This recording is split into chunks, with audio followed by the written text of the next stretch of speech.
Here are the top stories for today, January 27, 2021. The national and the local government work hand in hand in identifying vaccination sites. All returning residents in Negros are now required to undergo swab tests. Finance Secretary Carlos Dominguez urges lawmakers to ease economic policies. And distressed Pinoys in Syria will be repatriated.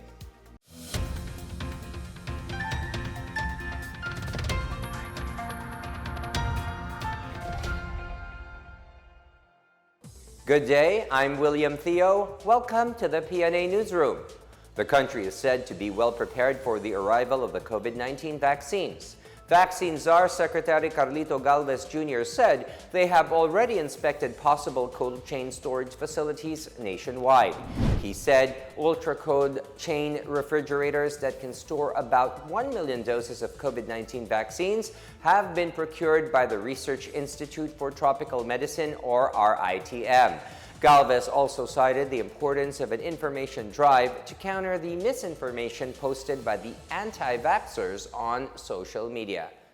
Talagang bumababa po yung willingness at saka yung uptake ng ating mga kababayan dahil nga po sa mga tinatawag nating mga nakikitang mga adverse effect ng certain brands.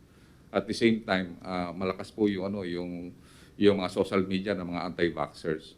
So ito po malaki pong hamon po ito. Every Wednesday po regular po ang DOH at ang NTF na lumalabas po sa PIA. Nakakaroon na tayo ng tinatawag nating na yung explain. Every Monday nag-uusap-usap po ang lahat ng mga business sector para tulungan po tayo para ma-improve po yung public uptake po ng ating mga kababayan sa bakuna.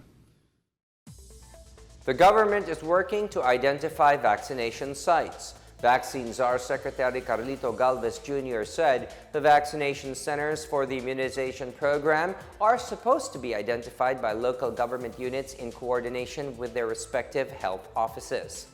The details from Laid Kabagani.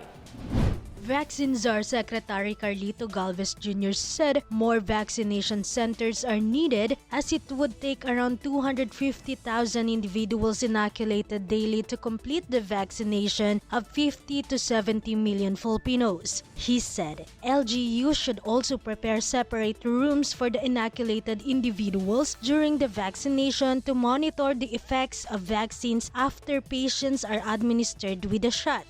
He also said that the government is flexible to accept any recommendation from LGUs as to where to conduct vaccination activities. Meanwhile, DILG Undersecretary Epemaco Dansing III said LGUs were already ordered to identify and prepare for the national immunization program. DILG earlier issued a memorandum circular urging LGUs to prepare for their respective local vaccination plan, which includes the conduct of early vaccine communication campaign, preparing a master list of local priority sector, identifying possible vaccination centers and available cold chain storage facilities, as well as other logistical requirements needed.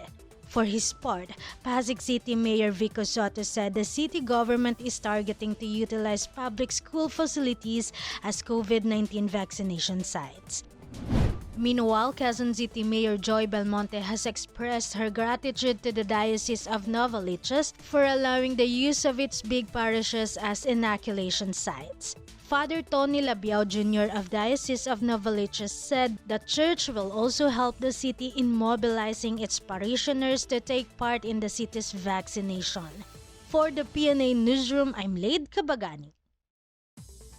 Pasig City Mayor Vico Soto encouraged his constituents to get inoculated for their own safety. Soto urged residents to trust experts in the selection of COVID-19 vaccines. Meanwhile, Vaccine Czar Secretary Carlito Galvez Jr. assured the public that all the vaccine candidates will go through a stringent regulatory evaluation and selection process of the vaccine experts panel and the FDA. He said the national government is now waiting to finalize negotiations with various pharmaceutical companies for the acquisition of around 148 million doses of COVID-19 vaccines. Officials of the code team have visited Pasig City to discuss the pandemic situation, the third phase of the National Action Plan. The National Task Force Against COVID-19 has cited Pasig City as a model city for the entire country with its plans and programs to fight the coronavirus disease 2019. Aggressive contact tracing is ongoing in Bontoc Mountain Province, where 12 cases of the B117 SARS-CoV-2 or the UK variant were discovered. Contact tracing has been extended to cover the towns of Bauco, Sabangan, and Sagada. A couple from Bontoc who came from the UK tested positive for COVID-19 on December 29. They had come into contact with relatives from Bauco, Sabangan, and Sagada during a family gathering and a cultural ritual on December 25 and 26. The couple also visited Sagada on December 21 and attempted to go to Besao on the same day, which fortunately was on lockdown. Authorities have begun tracing the relatives of the couple in Baguio after Mayor Benjamin Magalong was informed of their presence in the city. As of 6 p.m. Sunday, a total of 160 persons in up to the third generation contacts of the 12 UK variant cases have been listed. Meanwhile, Malacanang assured it would continue to allot funds for the hiring of contact tracers nationwide. I really doubt na babawasan natin ang budget for contact tracers at this time. No? Pero nangyayari kasi, marami dun sa mga hindi plantilla positions, nag-expire sila last December. Kinakailangan ma-renew mga kontrata ng mga non-plantilla personnel. No? Pero ma-renew din naman po yan at ma-receive din nila yung mga sweldo nila. In Negros Occidental, returning residents are required to undergo swab tests. Meanwhile, La Union is all set for the rollout of the COVID-19 vaccination program. The details from Marita Moahe. The provincial government of Negros Occidental strictly enforces swab tests on its returning residents. Governor Eugenio Jose Lacson reiterated the measure after a Negrense couple who came from the United Kingdom but claimed to be locally stranded individuals turned out positive even after undergoing quarantine in Manila. Lacson said the provincial government would take legal action against the two individuals who misdeclared themselves as LSIs and report the incident to the Interagency Task Force for the Management of Emerging Infectious Diseases. In Bacolod City, travelers are required to present a notice of coordination before they can enter the city. Returning residents arriving from countries with travel restrictions will also be required to submit a negative result of the RT-PCR test taken within 3 days before the date of travel, as well as a certificate of completion of the mandatory 14-day quarantine in Manila and additional 7 days home quarantine upon arrival in Bacolod. Meanwhile, the provincial government of La Union has allotted 139 million pesos for its COVID-19 vaccination program. Governor Francisco Emmanuel Ortega III said the amount will be used to purchase vaccine once it becomes available, with approval of the Food and Drugs Administration, cold storage, network logistic equipments, as well as for hiring of manpower. For the PNA Newsroom, I'm Marita Moahe. Rehabilitation in Marawi is said to be on track, and actor Robin Padilla donated hectares of land for internally displaced persons. The details from Claire Gighe. Task Force Bangon Marawi or TFBM Chairman Secretary Eduardo Del Rosario flew to Marawi City to personally inspect the ongoing rehabilitation works in the war-torn Islamic city.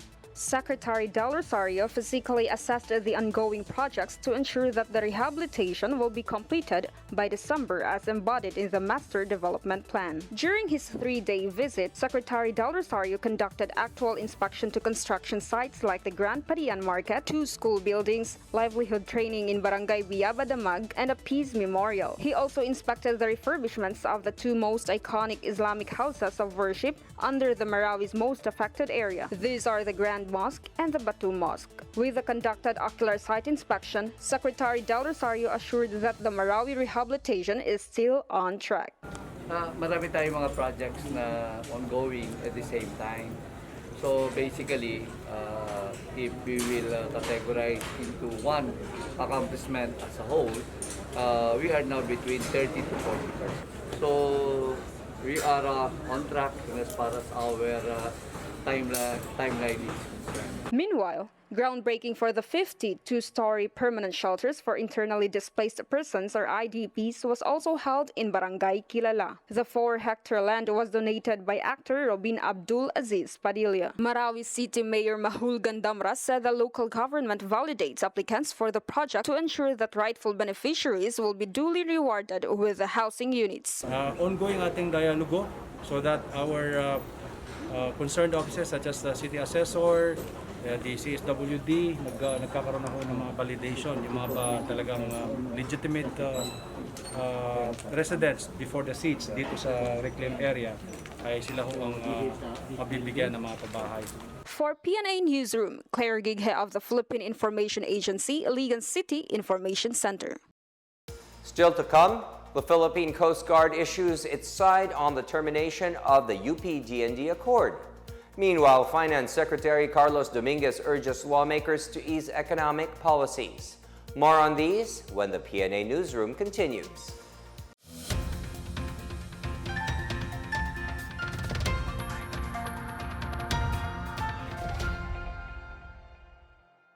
Tandaan ang tamang paraan ng paghuhugas at paglilinis ng kamay upang makaiwas sa iba't ibang karamdaman. Basain ng tubig ang mga kamay at sabunin. Unang sabunin ang mga palad at ang likod ng mga kamay. Kuskusin na maigi ang pagitan ng mga daliri at maging ang mga kuko. Isunod ang pagitan ng mga hinlalaki at kuskusin ng paikot ang mga dulo ng mga daliri sa magkabilang palad. Banlawang mabuti ang mga kamay sa malinis na tubig at patuyuin ang mga kamay gamit ang single-use towel o air dryer. Basta't sama-sama at laging handa, kaya natin to! Isang paalala mula sa DOH, PCOO, KBP at ng himpilang ito.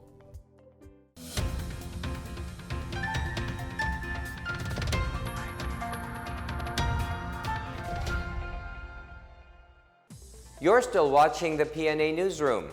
The Philippine Coast Guard welcomed the termination of the 1989 accord between the Department of National Defense and the University of the Philippines, which prevented police and military presence in UP campuses. In a statement, the PCG said the abrogation of the accord will lead to stronger and more responsible collaboration towards nation building. It said the PCG believes the cessation of the 1989 UP-DND accord does not mean an end to responsible academic freedom. It noted that allowing police and military personnel inside school campuses is a basic social contract that applies to all. The University of the Philippines has rejected the termination of an accord stopping security troops from entering its campuses, calling it a suppression of their freedom. The Department of National Defense maintains the move aims to protect the youth from false ideologies. Is the abrogation of this deal justifiable? Let us hear the opinions of some of our kababayans in our Boses ng Masa.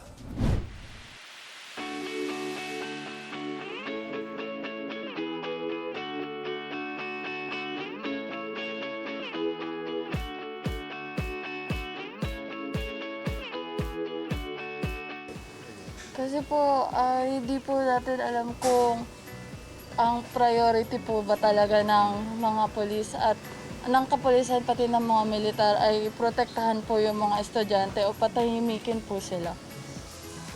What makes UP special ba sa ibang school? Kung yung iba, pwede naman. So, bakit hindi? Kumbaga parang state, state way of protecting the... I don't think it's a really good idea na pumapasok sila dito. I mean, for the past decades, ever since the end of martial law, that was never an issue. So, I believe that what they're doing right now is when it comes to yung mga students who want to join those organizations, I mean, that's their choice eh. It's what they think it's right. So I don't think you're supposed to... Pwede naman, pabor. Kasi depende pa rin sa tao yan kung gusto talaga nilang yung ibasura na yung dating na payagan na yung mga army. o mga pulis diyan sa ano. At saka ano, 'di ba? Tumutulong naman ata sila. Hindi naman pananakot o parang martial law yung ginagawa nila. Ang may stand ba? Yung stand namin, may stand there is is to respect the law of the Philippines kasi kasi it's the law of our country and sana nire-respect ng mga bagong nakaupo ngayon. Ayun lang. Kumbaga, bago manghimasok yung sandatahan, kailangan muna natin aralin kung ano yung nakasaad sa batas. Kasi as long as na ang mga estudyante hindi naman sila nagre-recruit ng mga terrorist mo na sinasabi mo, why don't they just sort out the applicants doon pa lang sa offset nila. So from there, masasort out nila o masasala nila yung profile ng bawat estudyante. Malacanang will look into the proposal of imposing a price ceiling on pork and other food products. Agriculture Secretary William Dar earlier expressed hope that the president will issue an executive order imposing a price cap on the selected food items. The price freeze covers basic food items like rice, pork, chicken, beef, vegetables, root crops, sugar, fresh fruits, canned fish, and other marine products among basic commodities. In Iligan City, electrification is ongoing in far-flung areas for the benefit of its residents. The details from Claire Gighe. 2 more zones in Barangay Hindang, Iligan City were powered on Friday. The second energization was conducted amid the coronavirus disease 2019 pandemic. Of the 11 zones in the remote barangay, zones 3 and 5 were electrified during this second energization. Meanwhile, 5 zones have already been powered during the first energization. These are zones 1, 7, 8, 9, and 10. Beneficiaries of the first energization expressed their utmost appreciation for experiencing easy life with the supplied electricity. Nagpasalamat yun kami sa ILPI nga sa kadugay sa panahon. Since birth, 37 years old na ko karon pag may nasigaan in town. Dako kay ko pasalamat nga bisan pa man sa kalayo sa mga sa kalsada, naabtan gud mi sa sugar. Panahon sa gabi With this second energization, 67 more households are expected to benefit from this project. Residents are urged to submit their application for immediate connection. Barangay Hindang and its constituents through Barangay Captain Edwin Gutierrez extended their gratitude for the fast response to their needs. Former Barangay Infrastructure Committee head and Barangay Councilor Samuel Bagares magnified the apparent impact of the supplied electricity, especially to the aspect of education and peace and order. The electrification project will continue until more zones in Barangay Hindang are covered. For PNA Newsroom, Claire Gighe of the Philippine Information Agency Iligan City Information Center.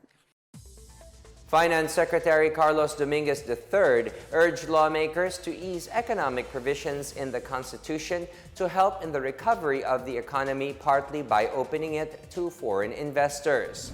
During the meeting on the House Committee on Constitutional Amendments on Tuesday, Dominguez highlighted the need to act on measures to open the economy. Among the priority measures he cited include the proposed Corporate Recovery and Tax Incentives for Enterprises Act, the amendments to the Public Service Act, the Retail Trade Liberalization Act, and the Foreign Investments Law. Dominguez said restricting economic activity is an outdated nationalistic concept. He added, liberalizing the participation of foreign risk capital would improve the delivery of public utilities in our country. Dominguez, however, said the ban on the foreign ownership of land should remain since this evokes strong emotional reactions. The Department of Trade and Industry, or DTI, assured continued support for entrepreneurs to help their businesses thrive and survive amid the COVID-19 pandemic. This came after President Rodrigo Duterte recalled the decision of the Interagency Task Force to allow people 10 to 14 years of age to go outside in areas under modified general community quarantine starting February 1. DTI Secretary Ramon Lopez said Duterte asked the IATF to further observe the situation as the UK SARS-CoV-2 variant is already present in the country. Lopez added that the IATF can implement the adjustment in age restriction once they can control the spread of the new COVID-19 variant.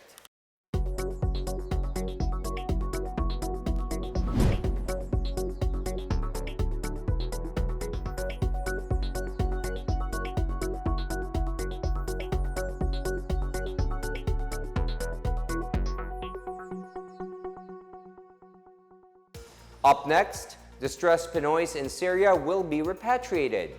And 2021 National Sports Summit opens today. The PNA Newsroom returns after these reminders.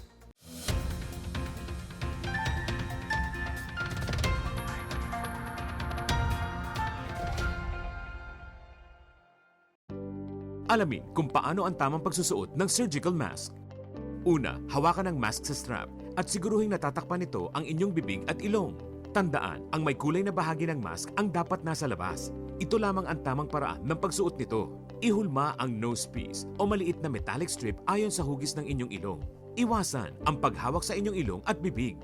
Kung marumi na ang mask, hubarin ito gamit ang strap at itapon ito sa isang basurahan. Siguruhin ang maayos na paghuhugas ng kamay gamit ang sabon at tubig. Ang surgical mask ay dapat gamitin ng mga pasyenteng may sakit sa baga o mga taong mayroong ubo, sipon at lagnat, mga nag-aalaga sa mga may sakit, at mga healthcare at frontline workers. Maaari ring magsuot nito kung kayo ay pupunta sa matataong lugar. Basta't sama-sama at laging handa, kaya natin to! Isang paalala mula sa DOH, PCOO, KBP at ng himpilang ito.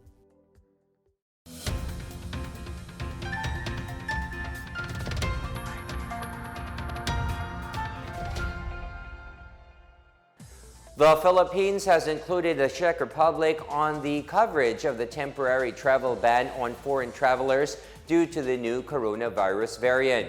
Foreign passengers arriving from Czech Republic, as well as those who have been there within 14 days before arrival in the Philippines, will be barred from entering the country starting January 28 to 31. Foreign passengers coming from or who have been to the Czech Republic within 14 days before January 28 will be allowed to enter the Philippines. Filipino citizens will need to undergo quarantine until the result of a subsequent RT-PCR test. Those who tested negative will be endorsed to their respective local government units, which will strictly monitor the remainder of their quarantine. The Department of Foreign Affairs vows to repatriate all distressed Filipinos seeking shelter at the Philippine Embassy in Syria, some of whom were reportedly trafficked and sexually abused. Foreign Affairs Secretary Teddy Locsin Jr. made the commitment following a Washington Post report which detailed the experiences of some Filipinos who were promised a job in the United Arab Emirates. The news report said some of the victims were sold between $8,000 and $10,000. It also noted the case of a 15-year-old child who was said to be 12 years old when she was trafficked to Syria. The Philippine Embassy in Syria said its certain personnel have been investigated. A human rights lawyer is set to look into the allegations of poor treatment of victims while under temporary shelter. In our foreign news, Indonesia has registered more than 1 million confirmed cases of COVID-19 amid the current vaccination drive.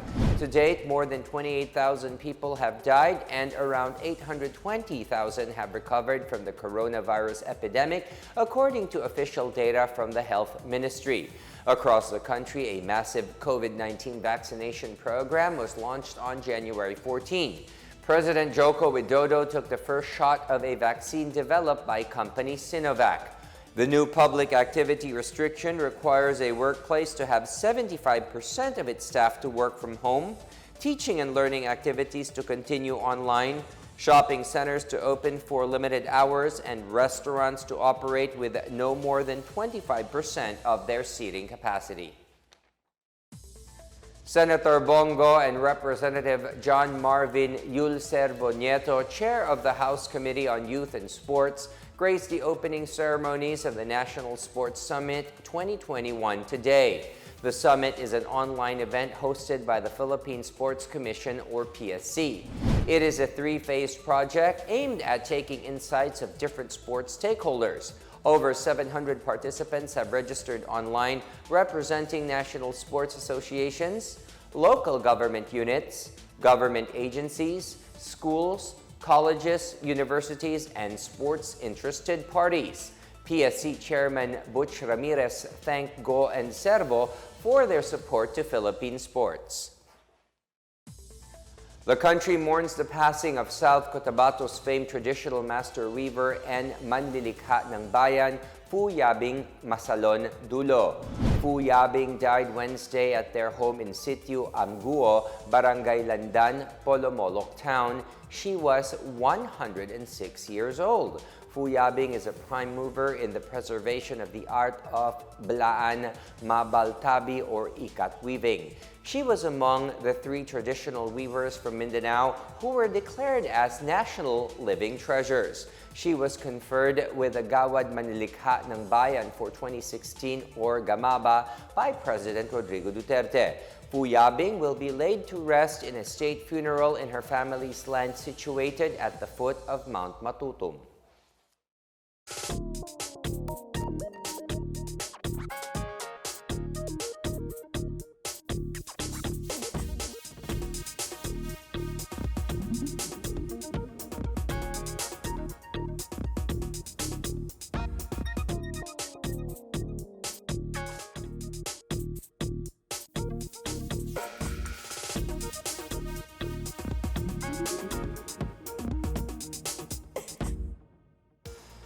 Here's another look at today's biggest stories.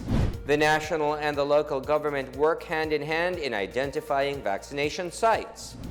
All returning residents in Negros are now required to undergo swab tests. Finance Secretary Carlos Dominguez urges lawmakers to ease economic policies. And distressed Pinoys in Syria will be repatriated. Thank you for watching another episode of the PNA Newsroom. To check more news content, visit our webpage or head onto the Philippine News Agency's Facebook and Twitter accounts. For more stories about the government and how it serves Filipinos, look for these hashtags in all of our social media platforms and websites. We are shown on the pages of the PCOO and its attached agencies. Also, watch us on television on PTV4 and IBC 13. And that's your daily dose of the biggest stories that you need to know from the PNA Newsroom. We tell stories that inspire change. I am William Theo. Good day.